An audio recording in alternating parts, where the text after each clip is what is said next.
want to thank everybody for coming today. My name is David Dice, and I'm the director of Montgomery County's Department of General Services. And it is an absolute delight to be here today to cut the ribbon. I'm not always really sure how you cut a ribbon on a solar project, but last time, the first one of these we flipped a switch.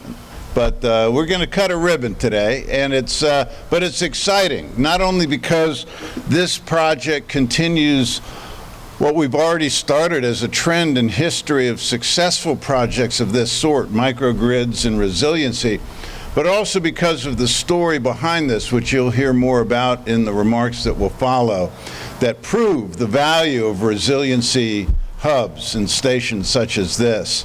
The other thing that's, I think, exciting about a project such as this, as the population it serves. More often we think about the human population, but we have a very important population served by this particular facility, and it's wonderful to know that they're well served and protected. I remember the earliest discussions having with the communities when we first began to design and conceptualize what an animal services and adoption center was. For the first part, I didn't know that there was a crustacean rights group out there.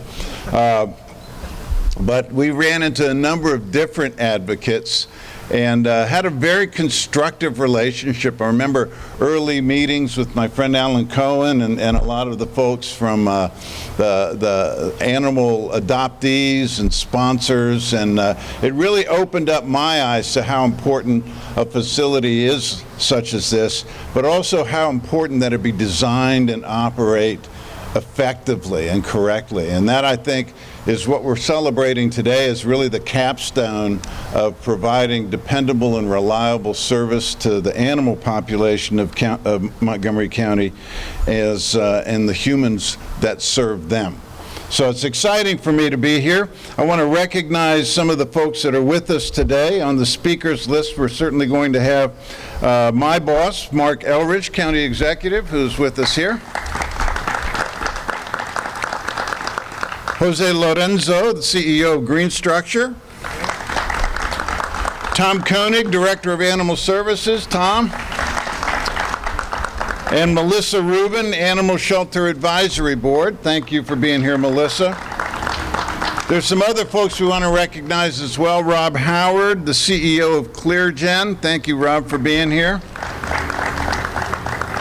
And I've got a really great team that we've worked with throughout this project. I'm sure Tom's going to recognize some of these folks, but I do want to mention Deborah Norris, Spencer Kelly, and Dr. Lawrence, the Chief Veterinarian of Animal Services. So thank you all.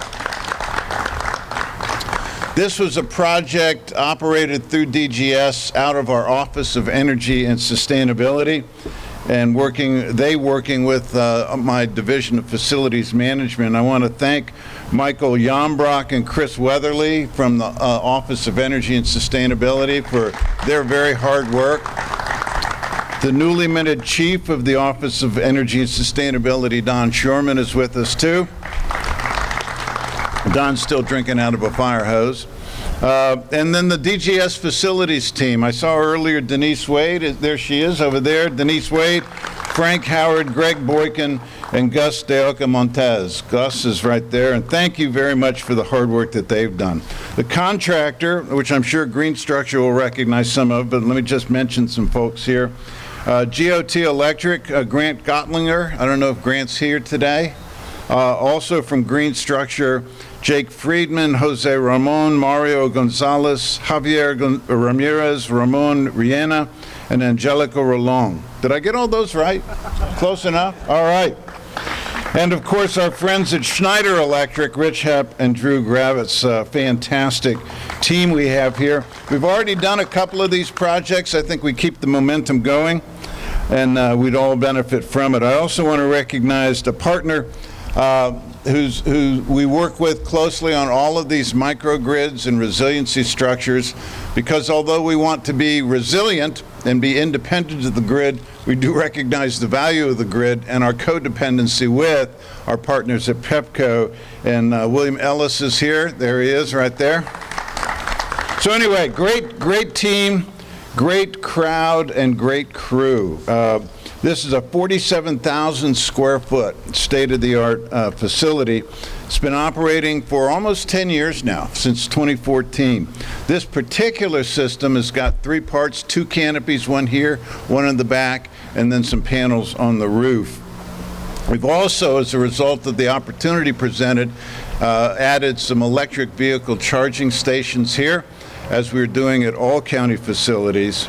This really does represent a tremendous commitment, not only to energy independence and resiliency, but the ongoing commitment the county has to reduce and eliminate its carbon footprint. This is really something that's been driven by and is the solid vision of the county executive. And we're doing this not only with his sponsorship and advocacy, but with his expectation. And we love the pressure because it makes us drive harder and succeed all the more. So I'd like to thank and welcome County Executive Marc Elrich to the microphone.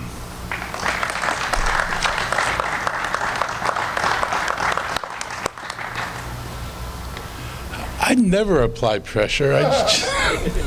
I just ask for things. The first thing I want to say is, a little off script for a second, but in the last couple of days I saw a couple stories about people raising alarms about the movement toward electrification, which they've been doing from the beginning, and they say the grid's not ready, and anytime something fails, they're just like, well, we're not ready, we're not ready. No one is going to electrify this place tomorrow. It is not happening overnight. Yes, if you turned everything electric tomorrow, it would all go south. It's going to happen over a period of years, and we have time to get there, and projects like this show us how we get there, and that's what is exciting about this. So to all the naysayers that any of the reporters would send messages to, let them know that we're aware of the limitations, but we're also equally aware of the possibilities and how to get beyond the limitations. And that's what we're doing here. We're moving to the next stage of where we have to get to. This project is really exciting to me, and the Resiliency Hub marks another milestone in this journey. And a couple of months ago, we inaugurated Resiliency Hub, an historic Black community neighborhood recreation center in the county, and that was a big deal, and there's more to come. And today we're doing it again. This project and all the microgrid projects we've unveiled demonstrate our commitment to this. Our bus microgrid project is enormous. We've been cited as one of the leaders in this country, and certainly one of the leaders on the East Coast when it comes to microgrids and alternative energy. We're also working on a facility where we will use electricity and water to produce hydrogen, to fuel buses where batteries would be too strained to deliver the service we need. We can do this with hydrogen. And we're doing that too. And we probably are one of the few on the East Coast that is moving this rapidly into hydrogen. So we're taking a very serious approach to this. The hard work here made the hard work from this department made the microgrid for buses possible in Brookville. And I want to thank our partnership with everybody who's here today. I want to acknowledge GreenStruxure team for everything they've done to make this possible, and the outcomes are really astounding. I think David pointed out that when there was an airplane that got tangled up in some tower. It was very interesting to look at. I wondered how the airplane didn't take down the tower, but it didn't. That was a good thing. This thing had just been put in commission 10 days earlier. Everything else went black. This did not go black. This stayed up. So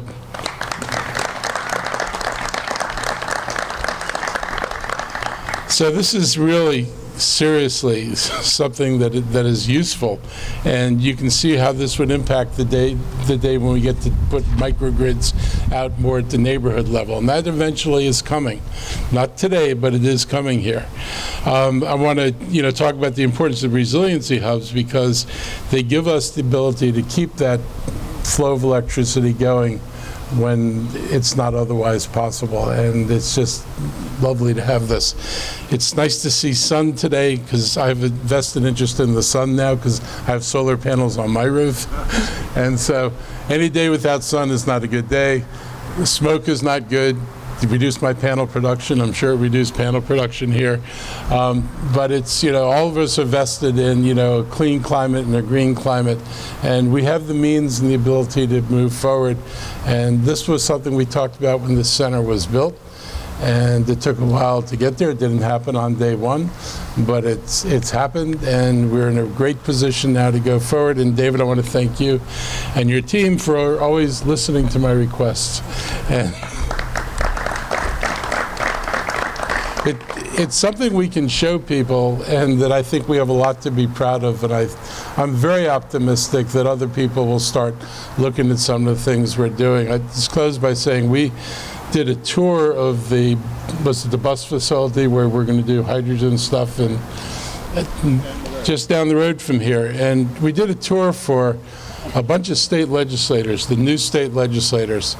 And David and others started talking about what we were doing, and people didn't realize it was possible. That's the interesting thing. It wasn't even so much that people had said, no, we're not doing it. They weren't doing it, but they weren't doing it because they didn't think it was a possible thing to do.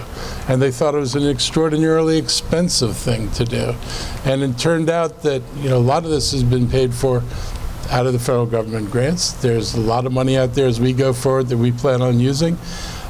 You actually save money. I mean, I'm getting checks from Mr. Ellis every month now. It'll be smaller in the summer, but it actually saves money to go electric. And so I think they started realizing that, that there is a path for them just like there's a path for us. And so while Montgomery County is not going to change the world, no solution here will end climate change, but giving people the ability to see what we do and that you can execute it helps give people the confidence they can take similar steps. And if all Montgomery County serves is as a guidepost for other people to follow, I'm happy to play that role. So thank you very much. One of the two top things, there's one, executive sponsorship and support. And you've heard we have that.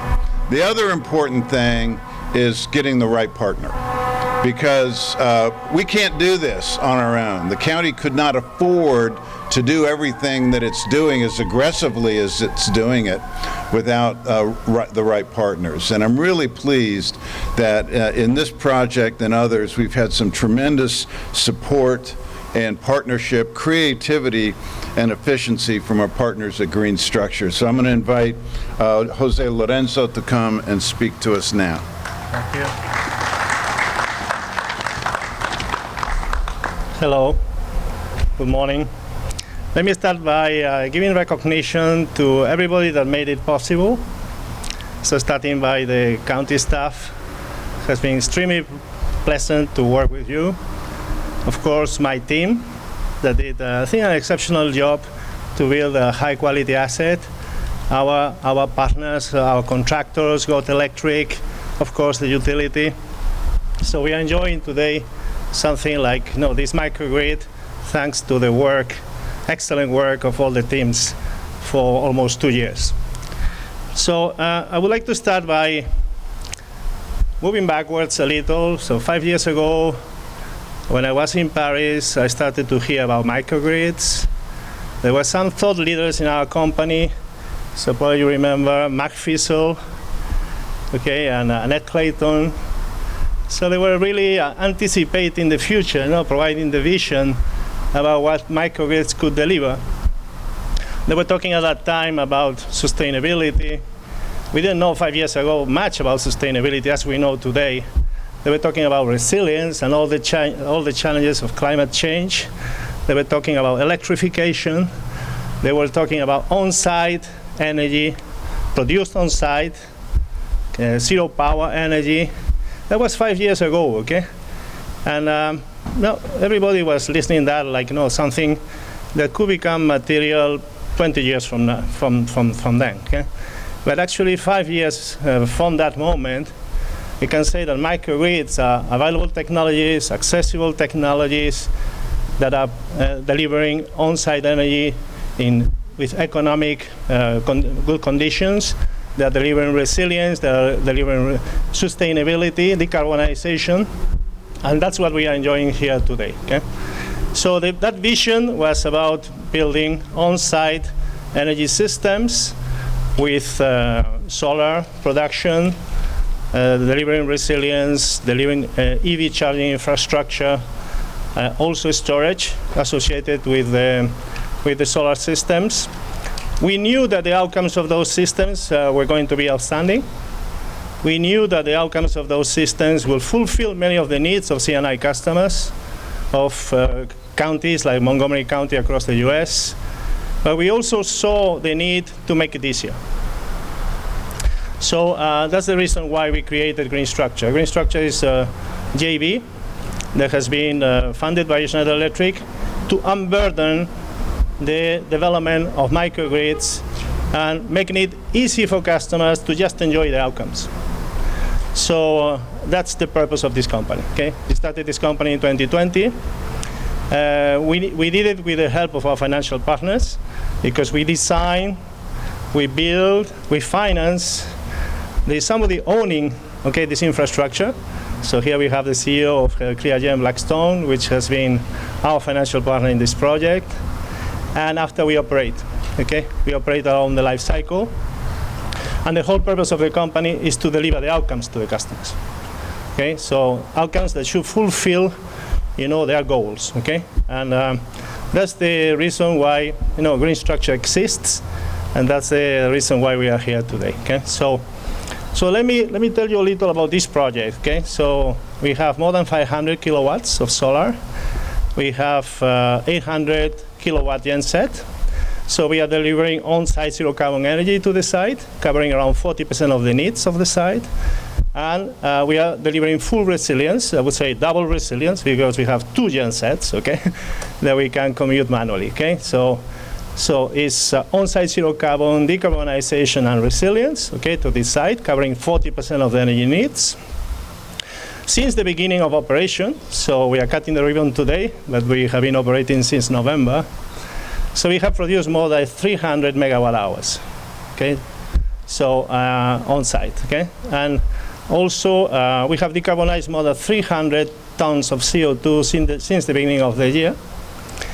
And I think we have been lucky enough not to have many outages and not needing the resilience very frequently, but when we need it, okay, we delivered, resilience on site, because, there was a big outage here in Maryland, and this system was powered, with the microgrid, okay? So we're very pleased to see all these outcomes, okay? We are very pleased to deliver all this to the Montgomery County. We are willing to deliver many more, projects and outcomes to this. I would say this county is at the forefront, as a thought leader. I would say it's a lighthouse, for many other counties in the US, okay? So yeah, an early adopter. Early adopters are never having an easy task, okay?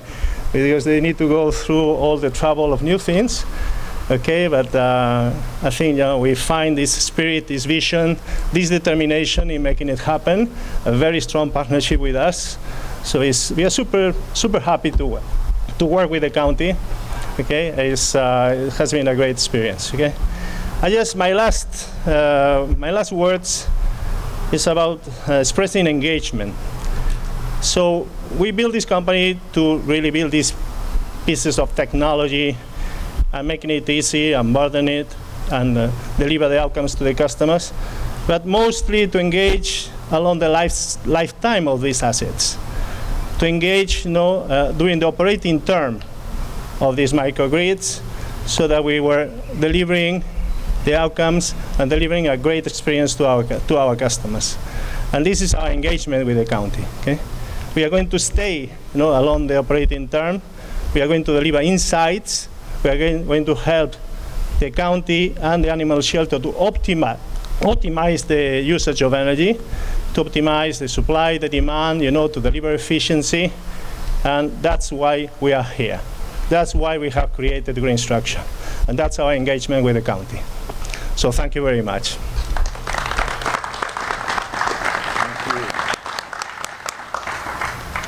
Sounds like a good partner. I tell you, if we're the lighthouse, then it's a solar-powered lighthouse, right?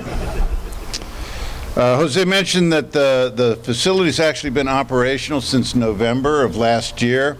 You might ask, why did we wait so long to do this? Well, part of it is waiting for a perfect day.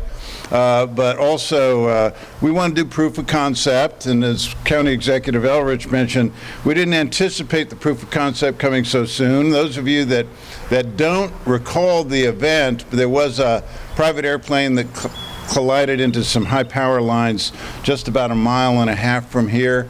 This whole area, 100,000 people were without power. This facility was not without power and stayed operational, and I'd call that a proof of concept. All right, so excellent job. And we thank our friends at Alpha Structure for their, GreenStruxure, my apologies, GreenStruxure for their tremendous help and support throughout this project. Normally when we have ribbon cuttings, I have keys that I give to whatever department I built something for. I don't really have that. I thought I'm going to have to come up with a light bulb or something to when we do these things. But I think the director of Montgomery County's Office of Animal Services can attest to the value of this project. I'm going to ask Tom Koenig to come and speak to us now.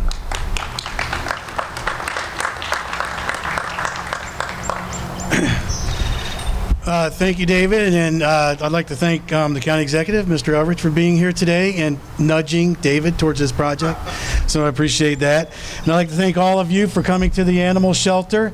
Adoptions opens at 12, in case you wanted to know, and we're ready for you. So in honor of this completion, this ribbon cutting event, in honor of the completion of this project that covers the parking areas of both the front and the back of the facility and here at the county's animal shelter. There's an enormous amount of time and effort went into this, and any construction project requires coordination by everybody on all ends. That includes our general services folks, Denise Wade. We have an office for you somewhere up there. I'm not sure if you finished that one yet, but I really want to recognize somebody who I think from our end of it, it was the project coordination and making sure that we were here so that the construction crews, the project crews could come in and get all their work done. And I'd like to recognize Debbie Darling Norris. Would you please stand, Debbie? So everybody knows who you are. So you don't think about this much, is the fact that you're affecting parking areas, which means we only have 2 of them, and they were both involved in the project. So bouncing back and forth and knowing which parking lot to be in, plus they were cutting through concrete and asphalt and all of that. So you had to kind of do a workaround of that. So that was not just a weekly activity, that was sometimes a daily activity to remind everybody, okay, it's time to park in the back. And when you're trying to put that together with 75 staff, it's, in our vernacular, it's like herding cats, sorry. So it's like, not herding cats, thank you.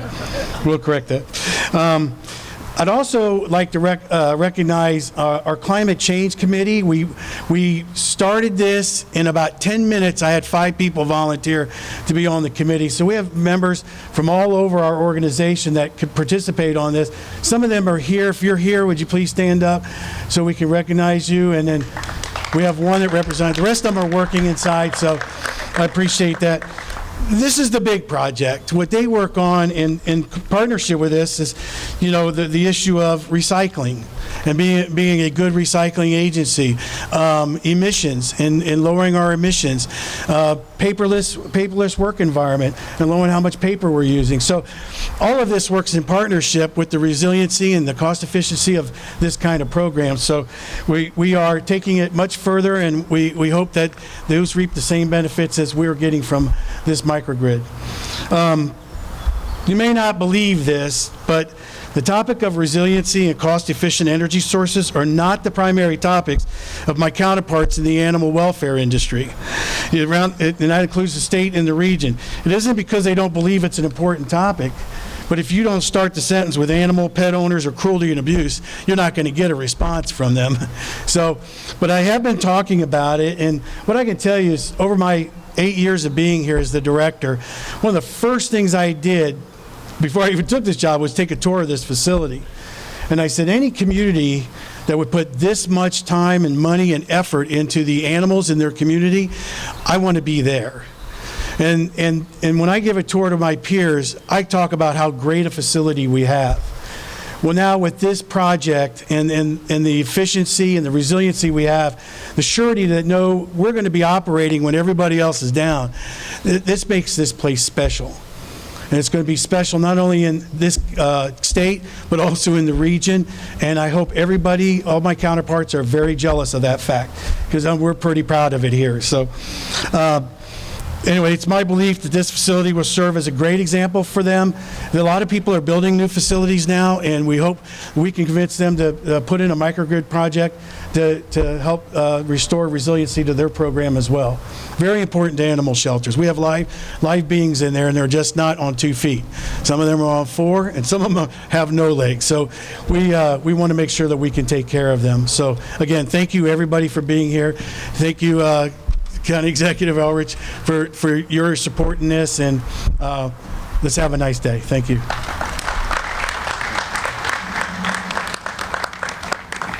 Again, it's about partnerships. The county government, great partner like GreenStruxure, and the animal services staff as well as the residents of Montgomery County. I tell you, everywhere I go and everywhere I speak and talking with colleagues across the country, the engagement of the community in Montgomery County on various issues always strikes me as incredibly powerful and very unique, and that its devotion to the animal population of the county is no exception to that experience. So I'm going to ask Melissa Rubin of the Animal Shelter Advisory Board to come and speak with us. Melissa. Thank you. I would like to thank our county executive for his support on this project and Director Thomas Coing for inviting me here to speak. It's an honor to be chair of the Animal Services Advisory Committee. The purpose of the Animal Services Advisory Committee is to advise the county council and county executive on issues pertaining to animal care and welfare, including best practices for animal shelters now and in the future. The committee consists of about 11 to 12 members from different areas of the county and have different areas of expertise to assist in this area. The county, thank you again, has built a state-of-the-art shelter for our community, and we appreciate all it's doing to support the people and animals in the community. Montgomery County has now installed these microgrids to allow key facilities such as this shelter to operate without any power form from the utility grid, ensuring community resilience during major storms and under disasters. I know you've all remember Hurricane Katrina and other issues like that, where animal issues are people issues, so keep that in mind, how this is going to make a difference. And this will allow the shelter to be independent of the grid system, so the power stays on regardless of the disaster occurring in our county. And the shelter is a leader in the nation with this new resistance power grid, and by building this for the animal shelter, it demonstrates the commitment of the county that it has made to the shelter. Thank you again.